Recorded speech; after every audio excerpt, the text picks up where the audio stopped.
Christian journalist ایسوسی ایشن پاکستان کے زیر اہتمام وارث روڈ لاہور میں 14 دسمبر 2023 کو کرسمس کے حوالے سے خصوصی پروگرام کا انعقاد کیا گیا، جس کی صدارت سی جاب کے بانی کاشف نواب نے کی۔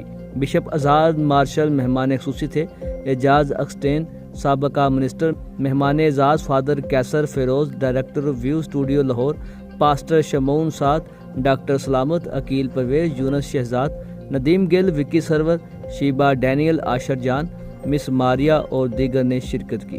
اس تقریب میں پاکستان بھر سے مسیحی صحافیوں نے شرکت کی اور مسیحی صحافیوں کو نمایاں اور حسن کارکردگی کے ایوارڈ سے نوازا گیا۔ پروگرام میں کوائر نے کرسمس کی مناسبت سے خصوصی گیت پیش کیے اور مہمانوں نے اپنے خیالات کا اظہار کیا، جس کے بعد کرسمس کیک بھی کاٹا گیا۔